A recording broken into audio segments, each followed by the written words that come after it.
जय वीर बालाजी दोस्तों, कैसे हैं आप। आशा करता हूं आप सब लोग बहुत अच्छे होंगे। दोस्तों, आज़ाद की कहानियां यूट्यूब चैनल में आप सबका स्वागत है। दोस्तों, यहां पर मैं भूतों की डरावनी कहानियां लेकर आता रहता हूं। अगर आपको भी ऐसी कहानियां पसंद है तो हमारे चैनल को सब्सक्राइब करना मत भूलिएगा।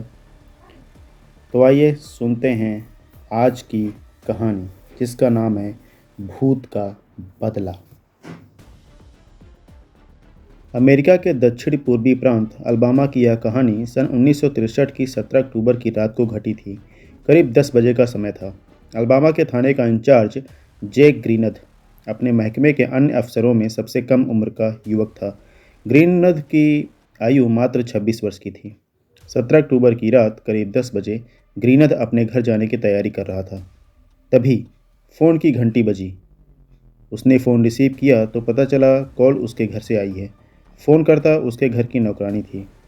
साहब, घर के पास पश्चिम की तरफ वाले खेतों से भयानक आवाज़ें आ रही हैं और रहस्यमय रोशनी फैली है। सभी लोग डरे सहमे हुए एक जगह इकट्ठा हो गए हैं। आप फ़ौरन आ जाइए। लगता है खेतों में प्रेतों की टोली आ गई है। जैक ग्रीनथ अत्यंत संजीदा और साहसी युवक था। भूत प्रेत जैसी हस्ती को वह सिरे से नकारता था। न तो वह ऐसी बातों पर खुद विश्वास करता था और न दूसरों को ही करने देता था। उसने अपनी नौकरानी को डपटते हुए कहा, क्या बेकार की बकवास कर रही हो। भूत प्रेत जैसी कोई चीज़ नहीं होती। खैर, तुम मेम साहब का ध्यान रखना, मैं आ रहा हूँ। उसने फ़ोन बंद किया और अपना कैमरा उठाकर थाने से बाहर आ गया। जैक के पास स्टाफ कार थी। वह तुरंत उसमें बैठकर फाक विले की बस्ती में स्थित अपने घर की ओर चल दिया। अभी वह बस्ती में प्रवेश भी नहीं कर पाया था कि उसकी गाड़ी एक झटके से रुक गई। अचानक गाड़ी के रुक जाने से ग्रीनथ परेशान हो उठा। वह उसे पुनः चालू करने का प्रयास करने लगा। तभी तभी वह चौंक पड़ा। उसे अपने चारों तरफ से अजीब तथा भयावह आवाज़ें आती सुनाई दीं। ऐसा लगता था सैकड़ों प्रेत और चुड़ैल एक साथ चीख रही हों। उसने आसपास नज़र दौड़ाई, मगर उसे कुछ भी नज़र न आया।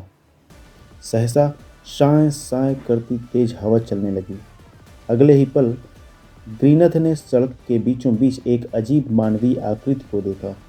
उस प्राणी की लंबाई 7 फीट से अधिक ही थी।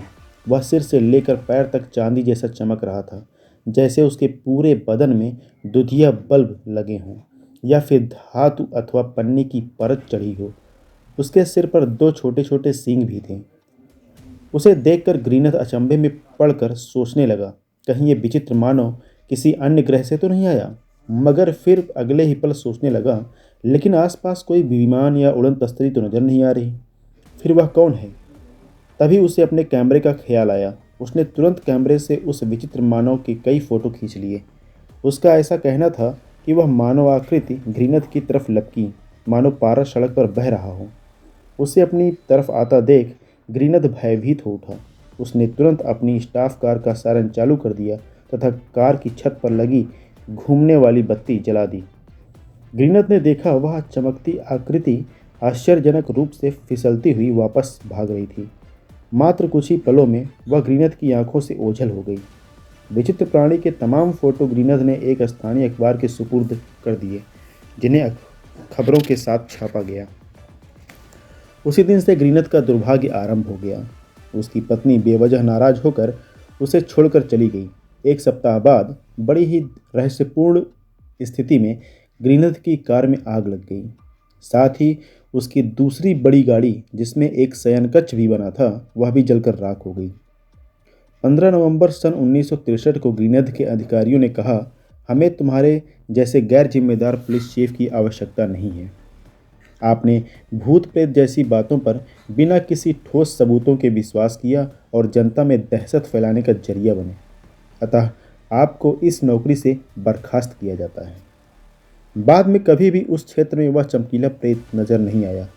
अतः यह माना गया कि ग्रीनथ ने झूठी कहानी गढ़ी थी। चमकीले प्रेत के फोटो भी ग्रीनथ की सच्चाई का सबूत न दे सके। मगर यह सच्चाई है कि 17 अक्टूबर सन 1963 की रात चमकीला प्रेत देखा गया था और रहस्यमय आवाज़ें भी सुनी गई थीं।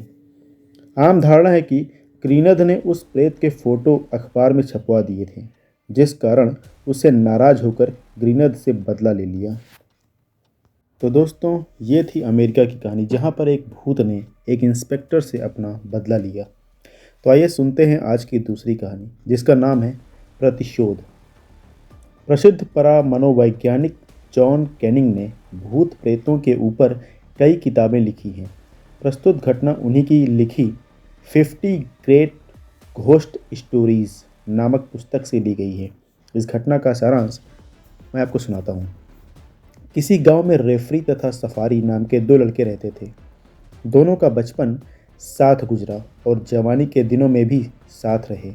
दोनों में घनिष्ठ मित्रता थी, जिस कारण दोनों का एक दूसरे के घर बेरोक टोक आना जाना रहता था। सफारी रेफरी से 2 साल छोटा था, अतः पहले रेफरी की शादी हुई। रेफरी की नवविवाहित पत्नी इतनी सुंदर थी कि गांव भर में उसकी सुंदरता के चर्चे होने लगे। सफारी से अब भी रेफरी की दोस्ती थी, मगर शादी के बाद रेफरी को उसकी दोस्ती अखरने लगी। उसे हर पल शंका रहती थी कि कहीं मेरी सुंदर पत्नी को सफारी बहका ना ले। वह अपने दोस्तों को शक की नज़रों से देखने लगा। रेफरी रेलवे में इंजन ड्राइवर था, जिस कारण उसे किसी भी समय नौकरी पर जाना पड़ता था। उसका कोई निश्चित समय नहीं था, लेकिन वास्तव में उसके मन का वहम कोरा वहम नहीं था, इसमें कुछ सच्चाई भी थी। जब कभी रेफरी रात में नौकरी पर जाता, तभी सफारी उसकी पत्नी के हाल चाल पूछने चला जाता था। जब यह बात रेफरी को पता चली तो उसने सफारी से अपने बचपन की मित्रता समाप्त कर दी और स्पष्ट शब्दों में कह दिया, सफारी, मेरी गैर मौजूदगी में मुझे तुम्हारा आना बिल्कुल पसंद नहीं है, अतः आज के बाद तुम मेरे घर नहीं आओगे। सफारी रेफरी का फैसला सुनकर मन ही मन बहुत परेशान हुआ। इधर रेफरी की पत्नी भी कम बेचैन नहीं थी, क्योंकि वह भी सफारी के प्रेम जाल में फंस चुकी थी। जिस दिन से रेफरी ने सफारी को अपने घर आने जाने से मना किया, उस दिन से सफारी और रेफरी की पत्नी ने छिप छिप कर मिलना आरंभ कर दिया था। मगर कहते हैं ना, पाप कभी छुपाए नहीं छुपता। यही सफारी और रेफरी की पत्नी के साथ भी हुआ। उनका दुष्कर्म रेफरी की नज़रों से छुप न सका। जब तक रेफरी को हकीकत का पता चला, तब तक उसकी पत्नी के 2 बच्चे की मां बन चुकी थी। लेकिन रेफरी अपनी पत्नी की बेवफाई सह न सका। उसने गुस्से में भरकर अपने बीवी बच्चों का कत्ल कर दिया और खुद भी मर गया। सफारी ने जब अपने दोस्त और उसके बीवी बच्चों के मरने की खबर सुनी, तो वह बहुत दुखी हुआ। उसको कहीं भी चैन नहीं आ रहा था। काफ़ी दिनों तक मारे मारे फिरने के बाद सफारी ने रेलवे में नौकरी के लिए प्रार्थना पत्र भेजा। यह उसके लिए सुखद संयोग की बात थी कि उसे तुरंत रेल ड्राइवर के रूप में नियुक्ति मिल गई। इंजन भी वही मिला जो उसका दोस्त चलाया करता था। सफारी खुशी खुशी अपनी नौकरी पर जा पहुंचा। जैसे ही वह इंजन वाले डिब्बे में घुसा, खट, इंजन वाले डिब्बे का दरवाजा खुद ब खुद बंद हो गया। साथ ही इंजन की सीटी बज उठी, जो रेल से इंजन जुड़ते वक्त बजती थी। रात गहरा चुकी थी। जहां इंजन का डिब्बा था, वहां एक भी यात्री नजर नहीं आ रहा था। सफारी का दिल दहल उठा। तभी खटपट टक की आवाज़ के साथ इंजन को चलाने वाले कलपुर्जे स्वयं चालू होने लगे, जबकि सफारी ने उन्हें छुआ तक न था। वह विस्मित तथा भयपूर्ण दृष्टि से कलपुर्जों में होने वाली खटपट को देखता व सुनता रहा। उसका खून जैसे जाम हो गया था। अगले ही पल इंजन चलने लगा और रेल से आ जुड़ा। इंजन का जुड़ना था कि रेल चल पड़ी।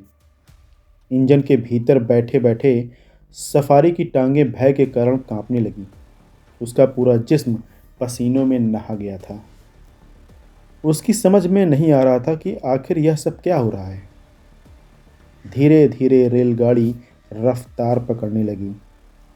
भय की लहर ने सफारी को मजबूती से जकड़ रखा था। अचानक उसके मन से आवाज़ आई, रोको इस गाड़ी को, वरना बेमौत मारे जाओगे। मन की इस आवाज़ पर सफारी सचेत हो गया और गाड़ी की रफ्तार कम करने का प्रयास करने लगा, मगर गाड़ी की गति धीमी होने के स्थान पर बढ़ती ही चली गई। अपने गंतव्य स्थान पर पहुंचकर ही गाड़ी रुकी। अगले दिन भी यही हुआ, मगर उस दिन सफारी अकेला नहीं था, उसके साथ उसका एक सहयोगी भी था। रेलगाड़ी को खुद ब खुद चलती देख उसके सहयोगी की भी हालत खराब हो गई, जिसका परिणाम यह हुआ कि उसने नौकरी से ही त्यागपत्र दे दिया। मगर इंजन के खुद ब खुद चलने का सिलसिला न रुका। एक दिन सफारी के बीवी बच्चे उसके साथ घूमने की इच्छा से इंजन में आ बैठे। उन्हें देखकर पहले तो सफारी चौंका, फिर उन्हें वापस चले जाने की सलाह दी, किंतु वे नहीं माने। हार कर सफारी को उन्हें साथ ले जाना पड़ा। इंजन में बैठते ही भूतहा गतिविधियां चालू हो गईं। यह देखकर उसके बीवी व बच्चे तो भय से बेहोशी हो गए। तभी सफारी की घिघी बंध गई। उसके निकट उसका मृत दोस्त रेफरी बैठा था। रेफरी उसकी तरफ देखकर व्यंग से मुस्कुराया और उठकर भाप के ढक्कन के पास आ गया। वह उस ढक्कन को खोलने लगा। यह देखकर सफारी चिहुक पड़ा। उसे मालूम था भाप का ढक्कन हटाते ही गाड़ी दुर्घटनाग्रस्त हो जाएगी। वह रेफरी के प्रेत को रोकने की चेष्टा करने लगा, किंतु प्रेत की शक्ति के आगे उसकी एक न चली। उस रोज रेल दुर्घटना होते होते बची। अगले दिन सफारी ने अपनी बदली दूसरे इंजन पर करा ली। अब उसे रेफरी की प्रेतात्मा परेशान नहीं करती थी। यह देखकर एक दिन वह अपने बीवी बच्चों को घुमाने के इरादे से साथ ले आया। रेलगाड़ी अपनी गति से दौड़ रही थी। अचानक रेल की गति खुद ब खुद बढ़ने लगी।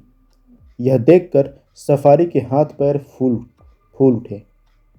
ठीक उसी पल रेल के इंजन की भाप का ढक्कन खुल गया और रेल पटरी से उतरकर खाई में जा गिरी। रेल के सभी यात्री उस दुर्घटना में जीवित बच गए, किंतु सफारी तथा उसकी बीवी व बच्चे मर चुके थे। आश्चर्य की बात है। तो दोस्तों, कहानी यहाँ पर समाप्त होती है।